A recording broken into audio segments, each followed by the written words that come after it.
একবার উমর রাদিয়াল্লাহু আনহু রাতের অন্ধকারে, তার একটা স্বভাব ছিল, তিনি রাতের অন্ধকারে মানুষের কার কি প্রয়োজন এটা দেখার জন্য তিনি হেঁটে হেঁটে যাইতেন, মানুষের খোঁজখবর নিতেন। একবার তিনি গেছেন, গিয়ে দেখেন সমানে ধোঁয়া উঠতেছে, তো তিনি দাঁড়ায় দেখতেছেন, একটু পরে আবার ধোঁয়া উঠতেছে। লকডাউন সময় ধরে তিনি পর্যবেক্ষণ করলেন, আবার ধোঁয়া উঠতেছে। তো তিনি আস্তে আস্তে আস্তে কাছে গেলেন, গিয়ে বললেন, দেখলেন যে একজন মহিলা তার সন্তানটা পাশে বসা, সে ডেচকির ভিতরে কি যেন জাল দিচ্ছে আর ধোঁয়া উঠছে।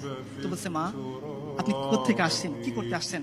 বলছে, দেখো খলিফা উমরের সাথে দেখা করতে আসছিলাম, এখন তো রাত হয়ে গেছে, তাবু খাটে সে কখন থেকে অপেক্ষা করতেছি, এই সন্তানটাকে চেষ্টা করতেছি একটু ঘুম পাড়াবো, কিন্তু আমার বুকে দুধ নাই, এই বাচ্চাটা ক্ষুধার যন্ত্রণায় কষ্ট পাচ্ছে, তো আমি একে সান্ত্বনা দেওয়ার জন্য একটা হাড়ির মধ্যে কয়েকটা পাথর নিয়ে জাল দিচ্ছি আর বলতেছি, দেখো বাবা রান্না হচ্ছে, তুমি একটু অপেক্ষা করো, রান্না হচ্ছে, তুমি একটু অপেক্ষা করো। এই দৃশ্য দেখে আমিরুল মুমিনিন উমর রাদিয়াল্লাহু আনহু বাচ্চা শিশুর মতো কাঁদতেছেন, দ্রুত আসছেন, বাইতুল মাল থেকে নিজে আটার বস্তা নিয়ে গেছেন। তার গোলাম বলতেছিল, হে আমিরুল মুমিনিন, আপনি তো আমাদের সবার আমির, আপনি আমার আকা, আমার মনিব, আমি আপনার গোলাম, বস্তা না আমার পিঠে দিবেন, আমি না আপনাকে নিয়ে যাব। উমর বলতেছেন, হে আমার গোলাম, যে বোঝা আল্লাহ আমাকে দিচ্ছেন সেই বোঝা কিয়ামতের দিন তুমি বইবা, বস্তা আমার কাঁধে তুলো। উমর রাদিয়াল্লাহু আনহু খলিফাতুল মুসলিমিন রাদিয়াল্লাহু আনহু, তিনি উটের ও আটার বস্তা পিঠে নিছেন, একটু তেল একটু ঘি হাতে নিছেন, কয়েক মাইল হেঁটে ওই নারীর কাছে গেছেন, গিয়ে তিনি নিজ হাতে আমিরুল মুমিনিন উমর ওই যে পাথরে দিয়ে গরম করা যে পানি, সেই পাথর সরিয়ে ওইখানে তিনি আটা দিছেন, আটা গুলছেন, নিজে রুটি বানাইছেন। এরপর বুড়িয়াকে বলছেন, মা তুমি শেখো।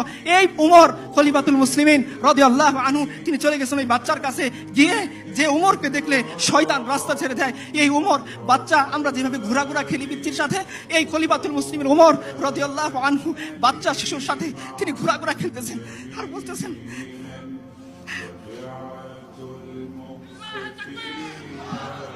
উমর বলতেছেন যে এতক্ষণ তুমি বাচ্চাকে কাঁদাইছো, এখন হাসিতে হবে।